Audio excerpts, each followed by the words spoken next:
Olá, o STJ Cidadão desta semana fala sobre o assédio moral no trabalho, no serviço público, as atitudes dos chefes que humilham o funcionário. Vamos falar também sobre o assédio sexual. A partir de quando as brincadeiras e cantadas viram caso de polícia e devem ser denunciadas. Você vai ver também as vítimas de assédio no transporte público. A nossa equipe foi conferir e descobriu que não são apenas as mulheres que passam por isso. No estúdio, um especialista tira todas as dúvidas sobre o assunto. O STJ Cidadão sobre Assédio começa agora.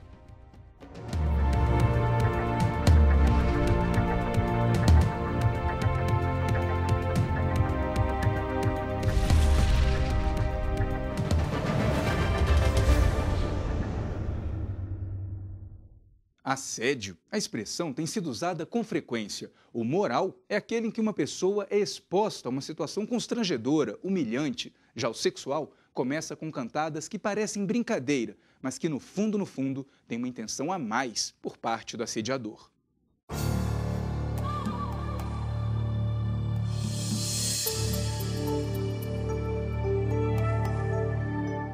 Assédio no trabalho. O assunto é falado com frequência nos dias de hoje, mas você sabe o que é?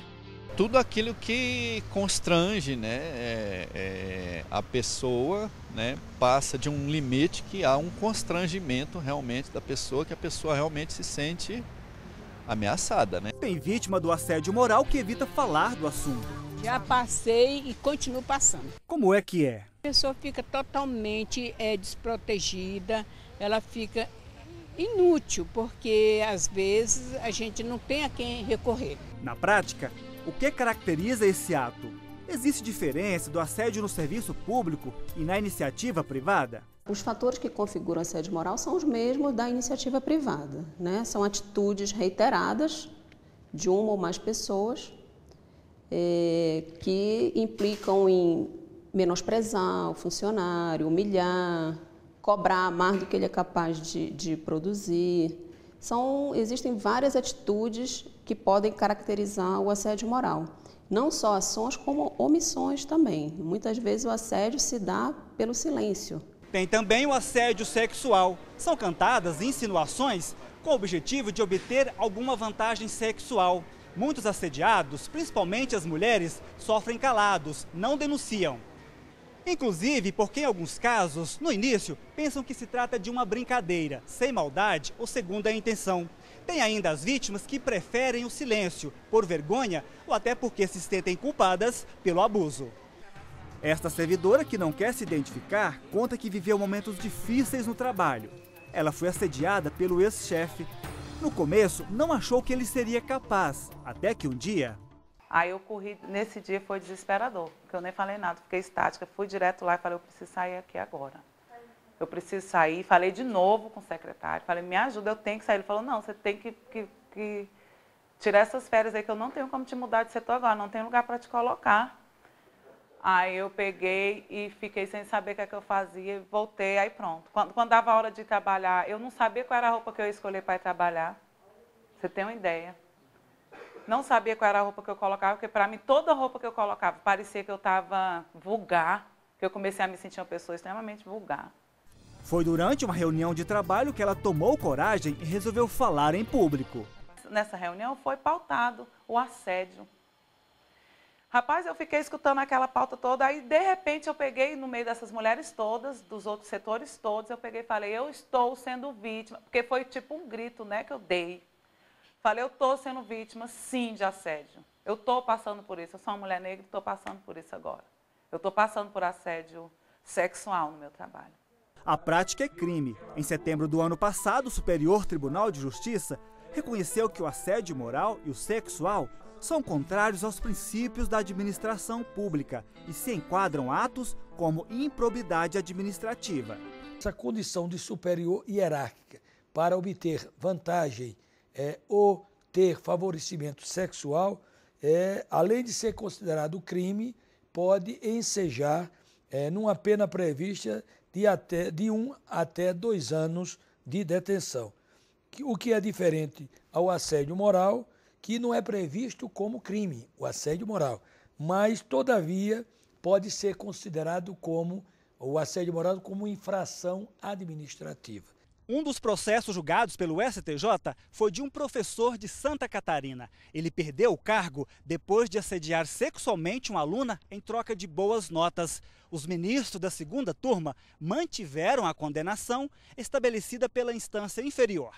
Esse professor, aproveitando da condição de titular da cadeira para obter vantagem, a vantagem afetiva desta aluna, fez promessas de que iria melhorar a condição de nota desta aluna. E isso, evidentemente, seria uma infração de natureza grave, porque se aproveita de uma determinada função pública para obter vantagem e ofendendo a identidade moral do aluno e, por que não se dizer, inclusive, violentando a condição da dignidade da própria pessoa humana. Então, evidentemente, foi punido e punido como improbidade, ensejando numa pena de demissão.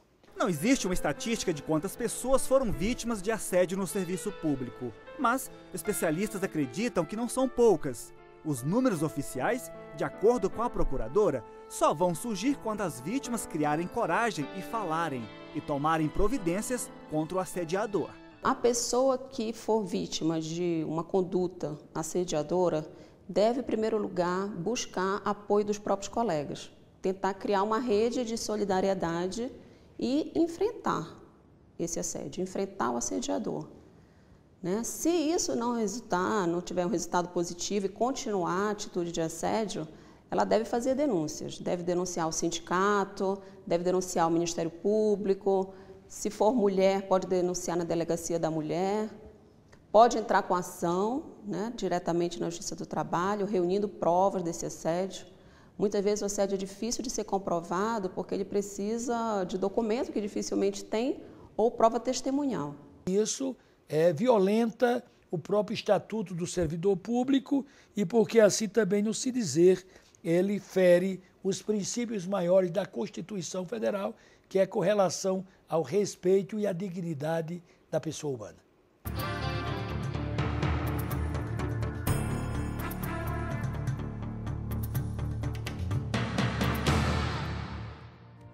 E no próximo bloco, as vítimas de assédio em ônibus e metrô. E não é só mulher que reclama, não. Eu volto já.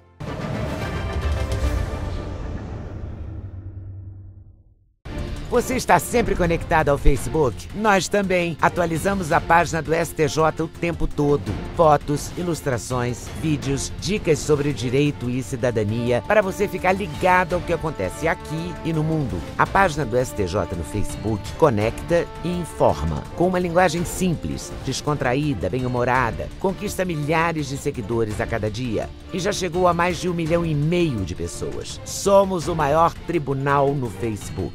Espaço interativo. Aqui você pode conhecer melhor seus direitos e ainda participar de promoções, sorteios e jogos. De qualquer lugar você acessa as decisões que mudam o curso do país e saem das salas de julgamento e chegam até onde você está, em casa, no trabalho, em qualquer lugar. Acesse facebook.com/STJ Notícias. Superior Tribunal de Justiça, o Tribunal da Cidadania.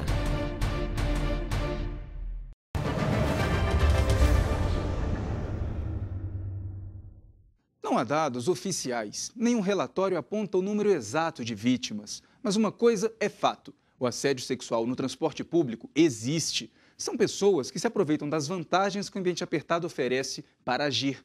As mulheres, sem dúvida, são as principais vítimas. Mas e os homens? Também passam por isso? Passam sim. Olha só. Quem depende do transporte público para ir ao trabalho, resolver compromissos ou passear, já passou ou presenciou algum tipo de assédio. A estudante Isalene, por exemplo, foi vítima. Aconteceu que quando eu entrei dentro do ônibus não tinha nenhum assento, aí eu fiquei em pé, aí eu fiquei segurando no ferro, o cara veio por trás, ficou se roçando atrás. Aí eu percebi, eu pedi para ele virar, ainda bem que ele virou, né? Porque senão eu teria me retirado. Outra vez eu entrei no ônibus, um cara começou a tirar a roupa e começou a se masturbar, até que as pessoas retiraram ele do ônibus. Para a socióloga Jolúzia Batista, uma das principais causas desse tipo de problema é a falta de educação sexual.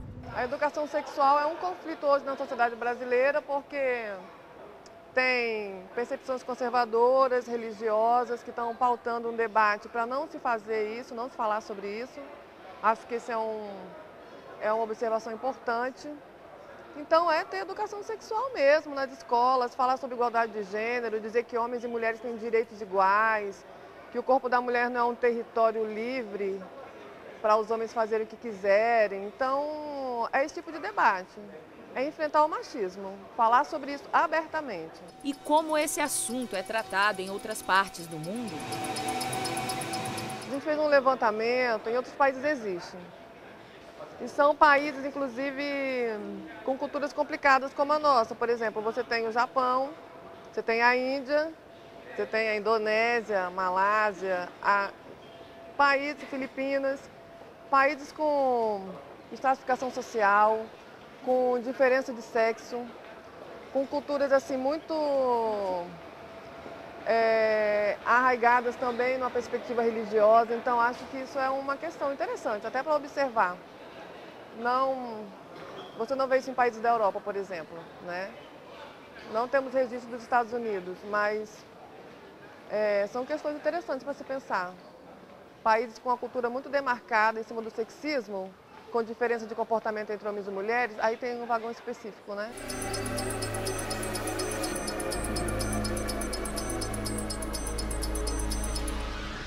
Por conta do aumento nas denúncias de assédio sexual contra as mulheres em transporte público, o governo do Distrito Federal tomou algumas providências. Determinou um vagão específico para as mulheres no metrô nos horários de pico. E quanto aos ônibus, motoristas e cobradores foram orientados para que elas tenham mais segurança. Uma outra medida que a gente achou muito interessante é a possibilidade da mulher pedir para descer do ônibus depois das 10 da noite em um ponto mais favorável a ela, mais perto da casa, sem que o ônibus desvie da sua rota, mas que ela fique mais segura, mais próxima de casa.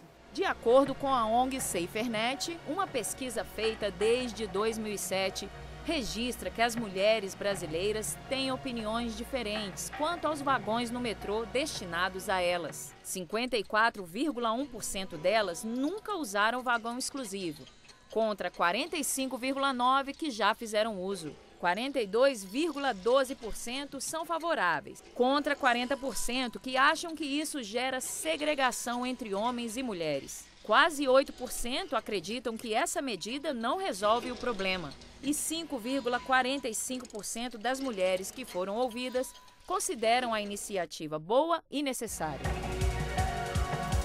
A denúncia é fundamental e pode ser feita em qualquer delegacia. O caso que é levado à polícia é resolvido com mais rapidez com a ajuda da vítima. E nesses casos é muito importante a participação da vítima, fornecendo para a gente subsídios que possam nos ajudar a identificar esse agressor, né? Características físicas, hábitos, se é um usuário habitual daquela linha, roupas que estava vestindo, se ouvir alguém chamá-lo pelo nome. Então é muito importante que a mulher, além de denunciar, fique atenta a esses detalhes. E o mais interessante ainda é que essa mulher não espere a coisa se desfazer para fazer a denúncia. Faça a denúncia ali dentro mesmo do ônibus, peça ajuda para o motorista, peça ajuda para o cobrador, peça para parar, chame a ajuda de alguém, de um segurança ou de um policial para fazer aquela detenção daquele rapaz, daquele homem, naquele exato momento. Isso facilita muito a gente poder apurar com sucesso essas ocorrências que são feitas. Foi isso que Cleidiane fez, pediu ajuda. De eu estar em pé, o ônibus muito cheio e o homem chegar e fica lá encostando, e no caso eu tive que pedir para ele parar, porque eu já estava me sentindo incomodada com aquela situação. Ele se afastou quando eu falei com ele. Simone, mesmo se sentindo coagida com a situação, tomou providência. Aí a gente fica aquela situação, se você falar alto, todo mundo fica te observando. Então você tem que falar, ou fala baixinho, ou fala, se afasta. E foi o meu caso, eu falei pro cara se afastar, ele não se afastou.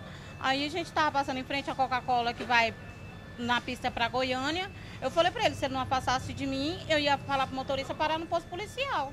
Foi onde ele desceu do ônibus e não continuou a viagem com a gente. Agora, quem pensa que só as mulheres sofrem esse tipo de assédio se engana. Elas são maioria, mas os homens também são alvos.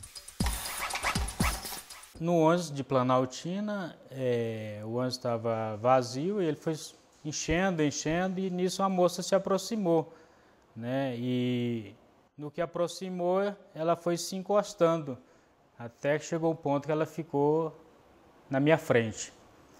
E assim, aproveitando o embalo do ônibus, né, eu notei que estava acontecendo ali um certo assédio. E aí eu percebi que ela estava se esfregando em mim, né? Então, assim, muitos homens têm vergonha de contar a respeito disso, né? Devido até o mesmo machismo, ou até mesmo constrangimento. Eles têm vergonha de falar a respeito do assédio nos ônibus. O Código Penal está aí para punir quem comete o crime, seja homem ou mulher. O Código Penal e a Lei de Contravenções Penais, ela não faz, esses instrumentos legais não fazem distinção entre homem e mulher, no polo ativo e no polo passivo. Assim sendo, tanto uma mulher pode ser vítima, que é o mais comum, é o que mais ocorre, e o homem é o autor desse crime, mas isso também pode se inverter, a mulher ser autora e o homem ser vítima. E o tratamento é o mesmo crime, o mesmo tipo de pena, o mesmo tratamento processual, o mesmo tratamento criminal. Então, o homem também pode ser vítima e também pode registrar uma ocorrência policial, assim como a mulher registra. A gente observa que essa cultura da mulher ela tem cada vez mais aumentado, no sentido de que a mulher ela tem tolerado cada vez menos situações de violência, seja ela de que nível for, psicológica, moral, física. A mulher tem falado mais não, eu não aceito ser submetida a essa situação por ser mulher. Então, a gente observa que a mulher tem denunciado mais, tem procurado ajuda mais, não tem tolerado esse tipo de comportamento. Então, a gente vê que, talvez num prazo médio ou a longo prazo, uma mudança cultural, uma mudança da mulher cada vez mais reivindicar para ela o papel que lhe é de direito.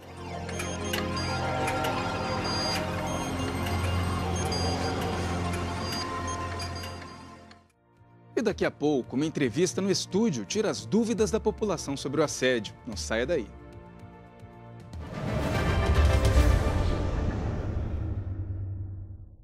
Curtir, compartilhar, repercutir, postar. Novas conexões que ligam pessoas em qualquer lugar do mundo. Cada vez mais conectado, o Brasil é o 4º país em número de usuários das redes sociais. Sempre inovando, o Superior Tribunal de Justiça conquista milhares de seguidores na internet. A marca é resultado da linguagem simples, atraente e acessível no Twitter, no Facebook e no YouTube. Onde tem o nome do STJ, tem informação segura, confiável, tem cidadania. No Facebook, milhares de pessoas levaram a página do STJ ao primeiro lugar entre os tribunais mais acessados no mundo. No YouTube, novos programas, entrevistas, documentários e reportagens especiais. E no Twitter, informação curta, rápida, atualizada. YouTube, Twitter, Facebook, o Superior Tribunal de Justiça acredita nas redes sociais e leva a cidadania até você. Superior Tribunal de Justiça, o Tribunal da Cidadania.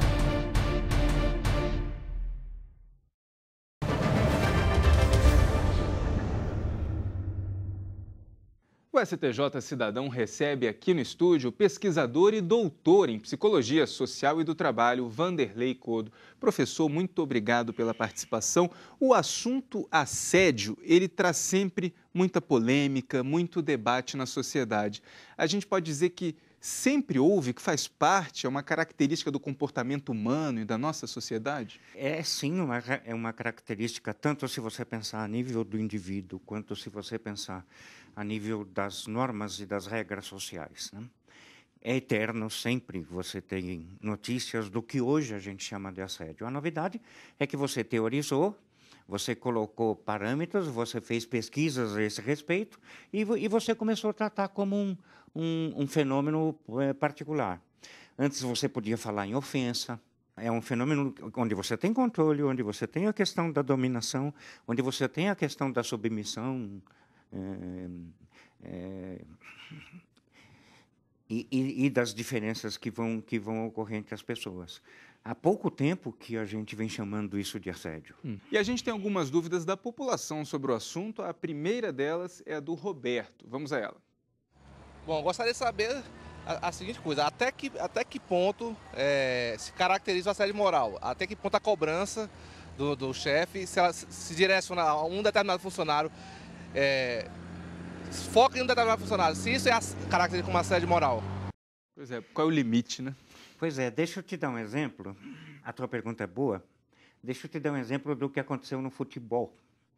A Ponte Preta começou a ser chamada de macaca. Né? Começou a ser chamada de macaca porque foi um dos primeiros times no Brasil a aceitar negros na sua equipe. Alguns disfarçavam, colocavam pó de arroz para o sujeito parecer branco, mas a Ponte Preta assumiu negros na equipe. E aí as torcidas adversárias começavam a chamar de macaca, claramente uma conduta de racismo, de preconceito racial. Claramente caracterizando, por exemplo, assédio. O que a torcida fez? Assumiu o nome, né? E tornou simpática a ideia de ser chamada de macaca, e hoje a própria Ponte Preta se chama de macaca, todo mundo chama a Ponte Preta de macaca, e não caracteriza assédio mais. A ofensa acabou. A ofensa acabou. A principal questão é o tipo de dano que isso está causando efetivamente em você. No receptor, né? Você pode... Teve uma garota, semana passada, na imprensa, né, modelo, belíssima, que reclamou de assédio porque era bonita demais e as meninas ficavam querendo cortar o cabelo dela, de pura inveja da beleza que ela tinha. Ora, para ela, isso se tornou sofredor, ansioso, angustiante, e é facilmente caracterizável como assédio, embora sim tenha uma característica que pode ser simplesmente inveja de todos. Acontece muito com inteligência, que é uma característica positiva. Então, aí você é chamado, na minha época, de CDF na escola. Pode acontecer de você entender a coisa como um elogio ou como uma brincadeira e não marcar uma relação de assédio para você. Então vira assédio quando o funcionário sente aquilo como uma ofensa a ele. O funcionário ou a pessoa começa a ter sistematicamente prejuízo a esse respeito. Próxima dúvida é da Ellen. Como comprovar um assédio sexual? O que é assédio sexual? A definição tem que ser muito mais precisa. É quando você usa do teu poder ou das diferenças que você tem dentro da empresa para conseguir favores sexuais. E a próxima dúvida é do Técio. O assédio moral é só o chefe que comete contra o funcionário? Eu disse que não. Você pode ter assédio moral na mesma hierarquia. Entre colegas. Entre colegas da mesma hierarquia. Você pode ter assédio moral entre colegas de departamentos diferentes. É muito comum você ter na empresa um determinado departamento que é discriminado pelos outros, por alguma razão. Uma disputa entre departamentos. Imagina, por exemplo, que tenha um determinado departamento que ganha muito mais que os outros. Né? Você pode fazer toda uma campanha de desmoralização. Difamatória daquele departamento. E a última pergunta é da Maiara. Vamos lá. Em caso de assédio, quem devo procurar? Olha, existe uma legislação trabalhista sobre assédio. Você pode rescindir o contrato. Né? Você pode rescindir o contrato se houver assédio. A terminologia não fala diretamente em assédio. Eu até trouxe para você ver, para saber exatamente o que é que... O nome tipificado não é assédio. Né? O empregado pode considerar rescindido o contrato ou pedir indenização, e aqui vai, ó. Quando forem exigidos serviços superiores à sua força. Essa é uma forma muito comum de assédio. Eu sei que você não vai conseguir fazer em 2 dias. Né? Você ia precisar de 4. Eu pego e te obrigo a fazer em 2 dias. Né? Você não consegue. Né? Isso é uma forma de assediar. E é bastante utilizada. Quando você for tratado pelo seu superior com rigor excessivo, né? não pode botar a mão cruzada, não pode usar gravata azul, sentar não desse pode jeito, sentar desse jeito, senta do outro, de maneira a aumentar a pressão sobre você, quando o empregador pratica contra o trabalhador ou pessoas da família ato lesivo da honra e da boa fama. Então, você tem, do ponto de vista de legislação trabalhista, isso. E você tem o artigo 5º e o artigo 7º da Constituição, que falam em ofensa da honra, da dignidade, etc., que não se aplicam diretamente a trabalho ou a situações de vida cotidiana, etc. Mas que podem ser buscados no momento. Pode ser buscada como ocorrência, porque, no fim das contas, você está ofendendo a minha honra quando você está me assediando no trabalho. Né? Sem dúvida. E o senhor, como pesquisador do comportamento humano, como o senhor vê essa questão do assédio que pode ser feito dentro da sociedade, das corporações, da administração pública, para a gente conseguir diminuir esse tipo de problema? Eu me preocupo muito com o fato disso virar uma panaceia que explica todos os males e que permite qualquer coisa. Acontecer com assédio o que aconteceu com estresse. Hoje em dia, qualquer coisa provoca estresse. E às vezes, a gente nota, na questão do assédio moral e no assédio sexual, esse tipo de generalização indevida, esse tipo de generalização que acaba passível de qualificação, de tipificação, qualquer coisa, e que, por isso, acaba tornando o ambiente de trabalho um lugar rigorosamente impossível conversar. O que é preciso é abrir canais onde você fique com uma relação de trabalho mais transparente e onde você tenha condições de fazer denúncia sem que isso, por exemplo, implique em mais punição, etc., etc. Perfeito, doutor Vanderlei. Muito obrigado pela entrevista, pela presença do senhor aqui no estúdio. Obrigado eu. E a gente fica por aqui. Para saber mais sobre o programa, ver os nossos vídeos, conferir outras reportagens, basta mandar um e-mail com críticas, sugestões, elogios, stj.cidadão@stj.jus.br. E você pode também assistir ao programa completo pela internet. É só acessar o site do tribunal. O endereço é este aqui, que aparece na tela. Você também pode ver os vídeos no perfil oficial da STJ no YouTube. Até a semana que vem. Tchau, tchau.